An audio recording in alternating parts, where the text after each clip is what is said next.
What is up, Honey Badger Nation? This is John Kitchens, and man, welcome to episode 112 of Expert Mentors Live. Man, super excited for today's episode. Got Mr. Parker Pemberton on with us, and man, we're going to dive into a lot of things. Definitely going to talk about, right people, right positions, consistent growth. But man, let's dive in. Parker, say hello to the Honey Badger Nation. Yeah, thanks, John. What's up, everybody? Parker Pemberton. Happy to be here. Happy to share everything I've learned through my journey in real estate and building a team. I live in Minneapolis, Minnesota, run a team out of the Twin Cities, partnered with my dad, Steve, and we are going on year 5, technically 5.5 of building our team. But we've been selling real estate here for much longer. Yeah. Much longer, right? I mean, you kind of grew up in the business. So, man, how was that? And then the transition, to even get into it full time as you got older?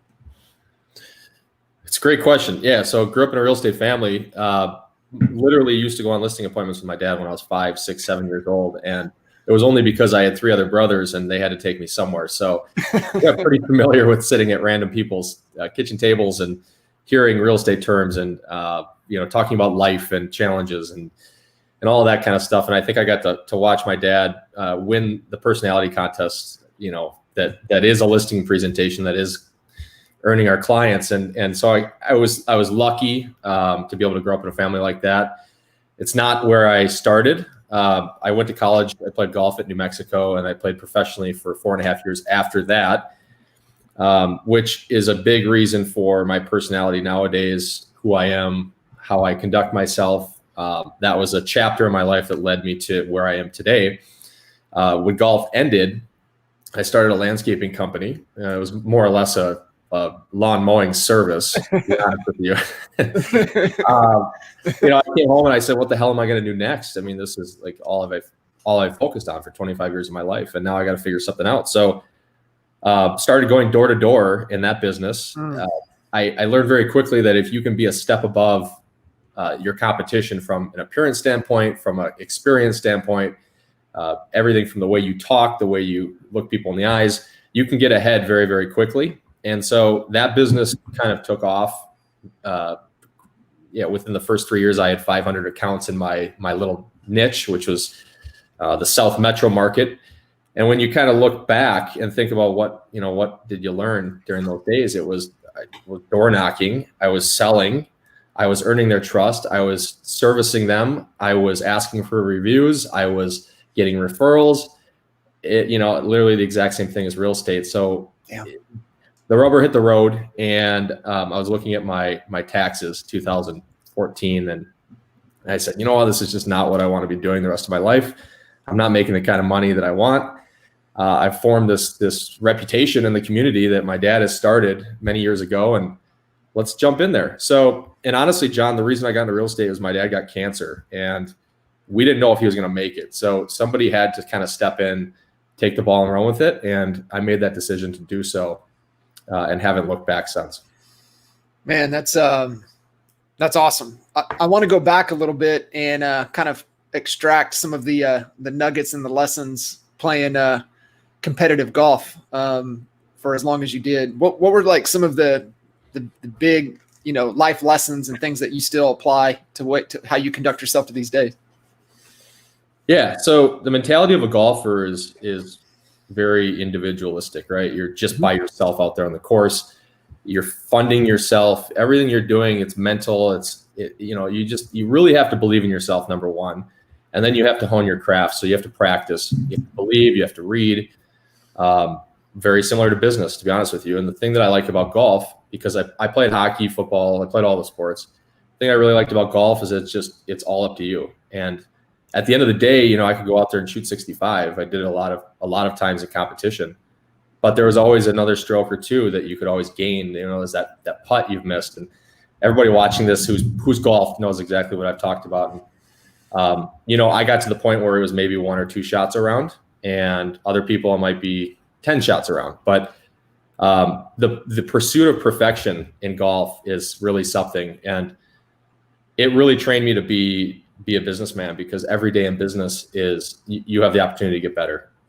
Everything from the numbers side of things to the people side of things to the marketing side. I mean, it's very similar. So yeah, I was trained. Yeah, that's spot on right there, man. And it's always, even thinking back on, some, like even me, even some really great rounds, you still think about that, damn, that if I would have just got that one shot, right? Or if it just, it's crazy how that hangs with you for forever, honestly. Well, and to relate it to real estate, what we're doing is when I started, I saw all the big guys on stage, and I saw all the interviews, and for me, I was already training myself to say, well, if that guy can do it, why can't I do it? And in golf, it was the same thing. Somebody beats you one tournament, you beat them the next. You start to believe that you can compete and keep up with these guys. And it's funny because now looking back, some of those guys that I saw on stage, I'm either equal with or maybe even a little ahead. So it's just right here. And, I've always been pretty strong mentally. I've always believed in myself. To me, the best risk you can take is in yourself. And if you're going to fail, you're going to fail forward. So that's the way I look at it. Yeah. Yeah. That is another great lesson to pull from there, from the golfing experience, is that, you learn from those mistakes, right? You learn. And I think too, it also teaches you, if you excel at golf at any level, it teaches you consistency. And you have to show up, you have to be consistent every day.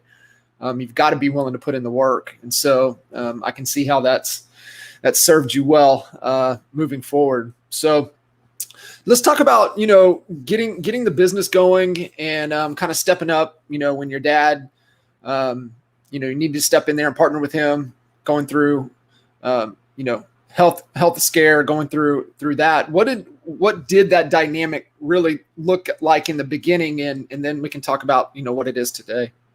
Yeah. I was so lucky at that time because I had a mentor who was in the same office with me, who allowed me to run as fast as I possibly could. And when I screwed up, he was there to help solve the problems. Right. I mean, whether it's transactionally or it's a bad investment made or anything. I mean, my first year in real estate, I bought like 4 air conditioning units, like because I screwed up inspection amendments. Right. So you look at me and be like, all right, just sell a couple more houses, you pay them off. Yeah. So I was able to run really, really fast with the help of my dad and several others who have helped me through the years. And that's key, because if you're just by yourself and you don't have mentors, you don't have anybody to look up to or reach out to and talk to about some of your problems, you're going to have to handle those internally, and it's going to take you longer to reach success. Yeah, absolutely. What, when you guys got in, what was the team dynamic, team setup look like at that time?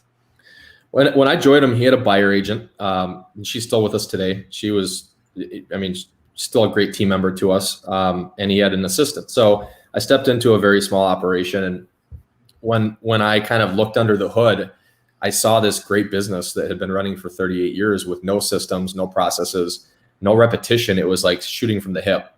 And there's nothing wrong with that, right? I mean, he made a hell of a living for a lot of years straight, but there was so much potential there that it intrigued me to look deeper and to figure out how we could automate a lot of the business, how we could hire people, how we could grow, and create really a special business that you don't have to just go on listing appointments and meet with buyers every day.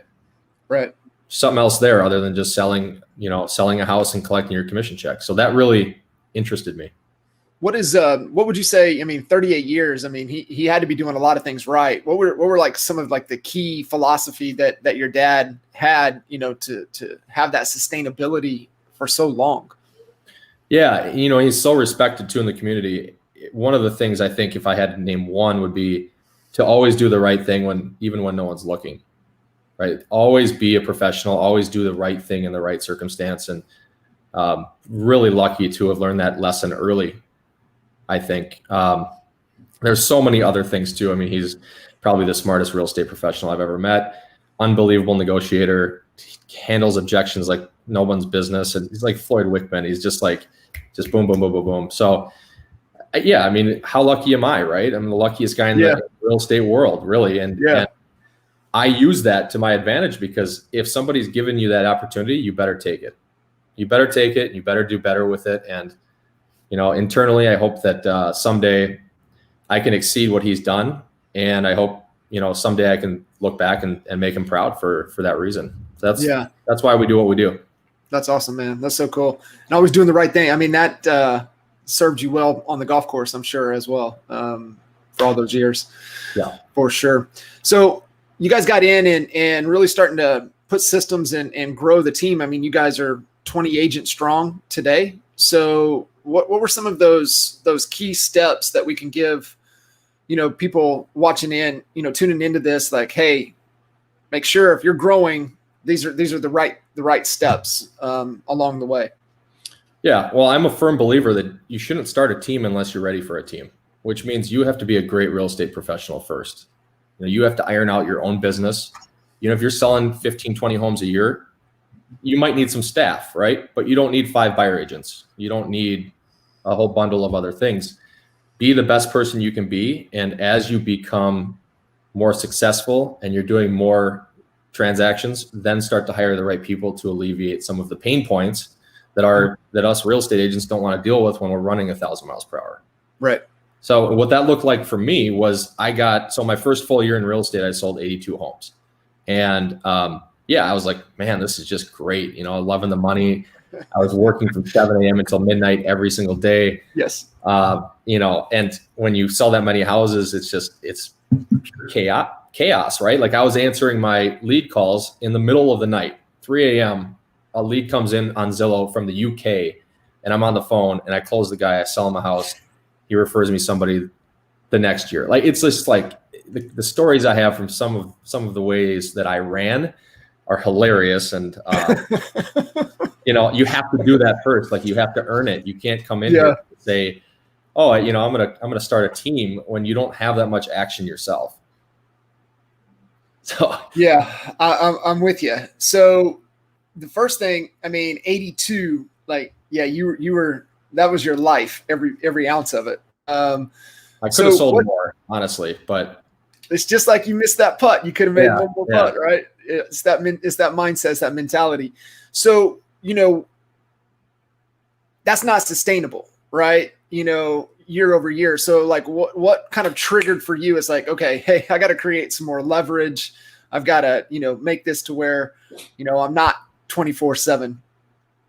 Yeah, 100%. So the first thing you have to do is you have to decide what are the most dollar productive activities in your business. Is paperwork the most productive? Is prospecting the most productive? Is going on appointments? Is marketing? Is designing?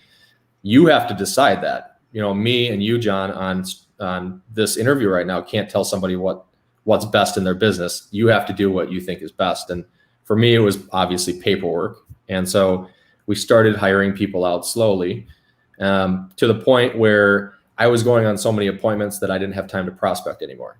And so that's when we had to make a decision, right? And I made that decision. Like I had to say, I'm either going to continue to time block and prospect, or I'm going to hire somebody and I'm going to teach them how I do it so they can continue to get me to go on appointments. And so that's how we started building it out. And a couple buyer agents came in, had some success. We applied the exact same systems that we were using the previous year. Brought on a transaction coordinator, brought on a manager, a listing coordinator, an ISA, a second ISA. And then when we got up to about 10 agents, we hired a sales manager because that's the next thing. It's like, yep, holy shit, right? Like you got exactly one agent, you got a minute, right? Do you have a minute? Do you have a minute? Do you have a minute? And it adds up. And so we had to create some space in between the agents and us from a daily perspective. And that was next to the ISA was one of the most important hires we've made, in my opinion. At this stage, did you hire that sales position from within, or did you find somebody outside and bring them in? No. From within real estate? No. So Brian he was outside real estate, taught him everything about our team and about the business. He came in with business knowledge. I believe that somebody in that position has to be a great leader, has to have experience, has to know how to talk to people, how to handle tough situations. So yeah, he was a perfect fit for that. That's awesome. Yeah. What industry was he in? He actually owned McDonald's restaurants. Really? Yeah, in Wisconsin, little town of Wisconsin. So, wow. he came in with, I mean, if you can manage a McDonald's employee, you can manage a real estate agent. Yeah. Yeah. But, I mean, the problems are the same. It's just a different level of problems. Yeah. So, I yeah, love that perspective. No real estate, flaws, coming in, and he's just coming in from a straight leadership perspective. Was there any challenges with getting the agents to kind of buy into his leadership and his role? Because sometimes, agents are like, well, you don't know anything about real estate, so, how are you going to lead me? Absolutely.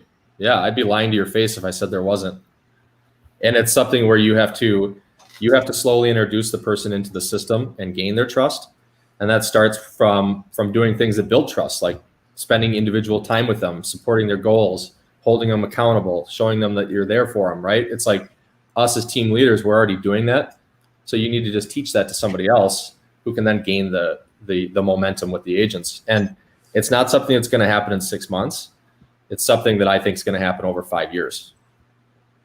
Gotcha. So it's a constant work in progress. And I think that you can hire that from within, but the mistake I made in the first place was I hired somebody that was used to selling a lot of houses. And the narrative is kind of a top down, like you're talking down to somebody, which is like, hey, I used to do it this way, or I did it, I sold 40 homes last year. Like that shit doesn't work. Mm-mm. You have to be on their level, understand each individual's person's needs, and be there really as a support, a pillar of support for every agent on the team. How long how long have you had this sales manager in place? A year and a half. Okay. So it's probably gelling pretty well. Yeah. I mean, he's a great guy and he helps with a ton of things. Like we have some pretty complicated systems, I would say, in our business, and he runs those systems. We have some large national accounts that we've earned that he's running with that. He's the horseman for some of those systems. So it extends past, just being there for the agents. It's also, he's almost like a second CEO, I guess. Yeah. Yeah. In that role. That's, man, that's awesome. That's anybody, you guys listening in, that's a huge takeaway. When you get into that kind of that size, you don't always have to look from within. You can definitely look outside of the industry as well, which is awesome. The key, John, because I think somebody, if you don't mind, I don't mean. Yeah, absolutely. The key is to incentivize that person based on production. And so, a lot of people might be thinking, well, I can't afford a sales manager. I have 5 agents right now. Well, if you build it into their production levels with certain incentives, you absolutely can afford it. Because if your agents sell 2 more homes a year, or 5 more, or 10 more, it's just a numbers game. Mm-hmm. So. Yeah, and you've got somebody there that can, really support them at a higher level than you can, especially if you're in production at a high level, right? And it's just time allocation and being able to, where you're going to be able to put your like you said, your energy and what's most important to you, and whatever it is that you're trying to build. Talk to me a little bit about this, the ISA crashing and burning and kind of having to rebuild. I'd love to hear the lessons learned with the ISAs. Yeah, well, man, that's been the toughest position to hire for since I started, and we're on number 4 now. Really have a solid person running our ISA department now, and he's been with us for 10 months, and man, oh man, such an important piece of building a team, because if you don't have an ISA, you're the ISA, or your agents are the ISA, and I've met about 3 or 4 team leaders that have agents that come to the office and prospect for 3, 4, 5 hours a day. If you run that system, dude, you deserve a huge pat on the back, because it's so hard to accomplish that. Mm-hmm. We made the decision that, we want to have kind of both. We want our agents working their databases, of course, but we also want to have somebody in the background managing all of those leads that are coming into our system and making sure that they're not falling through the cracks. And so, in my opinion, there's 2 types of ISAs. There's an outbound prospector and there's a database manager. And so ours is a database manager. Gotcha. Have you found find one that can do both? Have you found one, or is it like, I've got one that can outbound and then that sales development role, right? does it need to be separated, or have you guys been able to find somebody that can do both? I think it depends on what your database looks like and what your standards are, like what you're looking for. If you're looking for somebody to follow up with all your past clients and make those calls too, it's just not possible. There's not enough hours in the day to inbound, to outbound, to nurture, to just do all the things. And so in our system, we have approximately, let's just say 40,000 leads. We might have a few more than that, right? And so we're running automations in the background that they're constantly remarketing and targeting people in our database, trying to create conversation. And when that conversation occurs, he's there to take over. And that's been an extremely strong position for us because we have so many leads. If you have 2,000 leads in your database, you probably don't need to have somebody managing them. If you have 200,000 or 1 million, you're going to need an office. You need some help. Yeah. So, for him to be calling outbound, like let's just say expireds and for sale by owners, his skill level is going to need to be so much higher than it is of a database manager. I feel like somebody who's good at handling objections and who may be really talented in real estate should be making those calls, because we all know that they're going to get everything. Mm-hmm. That's a great point. So you're looking at on that outbound, that prospecting side, hey, that's the agent's responsibility. That's on them to make those calls. Whereas our sales development, our database manager, this is what he's going to do. And he's going to bubble up, the automation is going to bubble up the engagement, and he's going to step in to continue to nurture until they're ready to buy. Is that? Yeah, for sure. And then they transfer to our agents. They set up the initial consult, and you go from there. And our lead ISA manages the transaction process. So like the status updates and those kind of things throughout the entire process. He's incentivized by closings. That's one thing that I learned early on is don't incentivize by appointments, because the person's going to set a bunch of shitty appointments. Amen. 100%. So 100%. We have, and the mentality of an ISA too is important to realize, because they want safety, they want security, they want comfort, right? They want to know that they're going to be okay. But the best ISAs also want to have that carrot that they can chase, that if they do better at their job, they're going to earn more. Mm-hmm. So offering a base salary of whatever your marketplace is, averaging, ours is about 40,000, and then incentivizing it by closings. And for us, that's 5% on a buy side, and it's 7% on a sell side. Yep. A little bit higher on that sell side. Yeah. I like it. No, I think that's a critical distinction with the ISA piece. And, it's as many ISAs that we've had and gone through. The best ones are the ones that can nurture, right? And where agents typically fall short, right? Because they're so busy on the immediate deal at hand, right? What's that next check, right? That what's happening right now, that the nurturing piece falls off. So when you've got as many opportunities in that database as you guys have, that's a critical piece. So let's talk a little bit about that. Let's transition to how in the heck did you guys get that massive amount of database? What were the systems and things that you guys were doing to build that? Yeah. When I started, it was Zillow. It was 2015, 16 when Zillow leads were coming in cheap, and you were able to acquire a lot of them, right? And when I got into real estate, I sat down with this list that my dad had from some sales manager or sales rep at Zillow sold them. He was spending I think he was spending $250 a month, and he had hundreds of leads on this sheet. And he just handed them over to me. And that's where I learned lead conversion, because I called all of those leads multiple times. I ended up selling 6 houses from that entire list. And I'm like, look, there's gold in this list. And so as I developed, I started buying a few zip codes here and there responsibly. I tracked it very closely. I had a lender participating. And so when you start doing some of those things, you start acquiring leads very quickly. And then when you realize, Zillow leads are all bottom of the funnel for the most part, you still got nurture opportunities too. So you're going to have systems in place to follow up with those people long-term so you can convert even more. And my first couple of years in real estate, I was 10xing my Zillow spend, which I talked about at the Be Different conference a few months ago. Yeah. So we can reference that. But then what you start to realize is that when you have a good nurture process, you can start filling the top of the funnel too. And what that looks like is it looks like Facebook leads, Google leads, neighbor leads, door knocking, sign calls, that kind of stuff. Just put them all into the funnel and apply the exact same system. And eventually, if your system's good enough, it's going to turn out leads who are ready to go. And the more ISAs or the more prospecting you do, the better chance you have. So yeah, for 3.5 years, we were just stacking that funnel with just everything we had coming in. And now with our ISAs, they're required to make 250 calls a day or have 25 conversations or set 2 appointments. So when you boil this all down, it's just a big math problem. So if you're a solo agent or you have a small team, I'd first start off with saying, what's your conversion rate from appointments, right? How many appointments do you need to go on to close X amount of houses? If your goal is to sell 100 houses, you need to go on a certain amount of appointments just based on your ratios. Right.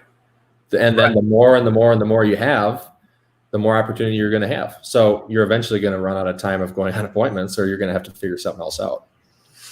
No, it's I love how simple, you're able to keep it, right? So right now you've got key person that's leading the ISAs. That is an ISA as well, right? Yes. Yep. Gotcha. So that person's responsible for not only their production, but also the other ISAs as well. So you got 4 of them right now? No, 3. 3? So, yeah. Cool. So you got a leader there, and then you've got your sales manager, your sales leader. Anybody operational to help keep the systems, everything flowing, that you've got a key leader in that position as well? Yeah, we do. We have, I think, one of the best in the country. She's very, very smart, level-headed, deals with the team in a great way, and more or less is always there for me to help, as we're running so fast. So super important to have somebody like that. Maybe it starts with the lead assistant, as you're smaller, and maybe that person grows with you and earns a position, increase through time. Maybe it's somebody you hire from outside. It just depends on where your business is at the time. No, that's key. What's your day-to-day look like? Are you still running and gunning production, or are you kind of stepped out? What are your main roles and responsibilities now? Yeah. Well, number one, it's to be a great dad. I have a 1-year-old son, and it's super, awesome. Super cool to wake him up. And, every morning I wake him up, we go on a walk, we have fun. That's awesome. My day starts around, my business day starts around 9:00, and I'll sell about a house a week, and that's pretty manageable in my current position, with all of the help that I have around me. 50 homes a year. It's pretty simple. It's all referral business, and everything else goes out to the team. And so, I don't know, I'll play golf like 4 times a week, because it's golf season. And yeah, I'm still working a ton, right? Like we all do. It's just a little different work than it used to be when we started. What's the goal for the team, for the organization? Is there a headcount target? Is there a rev target? Is there what's the pursuit? What are we pursuing? Well, I think number one is you have to have a profitable team. You have to have a profitable business, right? And that's always number one. So until your business is 25-30% profitable, I don't think you can stop worrying about that kind of stuff. Mm-hmm. For me, I've always wanted to be number one. Call it crazy, but I want to grow a very profitable, large team, large business that I don't have to be involved with day to day down the line.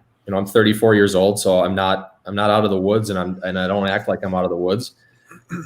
My goal is always by 40, I'd like to be out of production, and I'd like to live a great life. Impacting others' lives, teaching them real estate, teaching them how to invest, how to do it smartly, all that kind of stuff.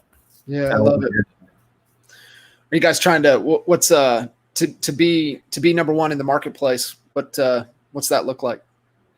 Believe it or not, Minneapolis, St. Paul has giants in our marketplace. So if you sell 300 homes a year, I don't even think you're cracking the top 20 in the state. It's crazy. Like we have some behemoths up there. That's for sure. Yeah. We have some giants, and they're friends, and I look up to them and I watch them. So, being number one can be changed in a lot of different ways. It could be, you could have an extremely profitable business that allows you to travel and do things you like. It could be great, family work time. It's just really what you really set as your goal. I'd still like to be number one in transaction count and volume, though. I like it. Who's top right now? Chris Lindahl. That's what. Yeah, I think he just took over number one. Ooh, that'd be a good target to take down. I know you can get there if you want to, for sure. Yeah, for sure. Absolutely. Well, cool, man. So any other, key things that we want to drop on the honey badgers here, as it comes to the people component, and then definitely anything else on the lead gen? Yeah. Well, number one is realize that we're in a people business. It's people first. You have to win the people game before you win the real estate game. That's as simple as that. And if you don't, you're either going to fail as a team leader or you're going to fail as a real estate agent, because it starts at the kitchen table. It really does. You have to win the likability contest. You have to earn the trust of your clients. You have to be a great real estate agent first. So once you figure that out and you can master that, then I think you start building the pillars to a great business and a great organization. Don't go too fast. If you come out of the gates and you bring on 10, 15 agents and you have no support, those agents are going to be gone within 6 months, because they're not going to have support and they're not going to have opportunity, and it's not going to go well. So I would build it slow, efficiently, profitably, and responsibly. That would be my advice if I could go back and do it again. Yeah. Anything that you would have done different on the lead gen side of things? Probably not. I've wasted a bunch of money. I failed a lot, but that's how you get here, right? Like, I've stayed up multiple nights redesigning systems and testing everything. And no, I really wouldn't do it differently, because I probably wouldn't be where we're at. And I think we have a pretty great system right now that is allowing us to grow the right way. Yeah, that's awesome. That is awesome. You got a golf club in your son's hand yet? He's got a plastic one. Yeah, he's got a hockey stick too. Oh, there you go. Yeah. That's awesome, man. Very cool. Well, man, I appreciate you making the time. I know you're extremely busy and rocking and rolling, and so appreciate you making the time, jumping in and dropping some knowledge and some value here in the Honey Badger Nation. Yeah, if there's anything I can do to help you guys, please reach out. There's so many people in this group that I've learned from, that I talk to on a daily basis, that I'm in mastermind groups with. It's all about that collaboration, and it's all about helping each other. So if there's something that I said that you want me to go a little deeper on, just reach out on Facebook or send me an email. I think my info's in the notes, but yeah, happy to help anytime. Cool, man. Well, I appreciate it, and appreciate all you guys tuning in. Make sure you guys give Parker lots of love, and we'll see you guys next time. See you, John. See ya.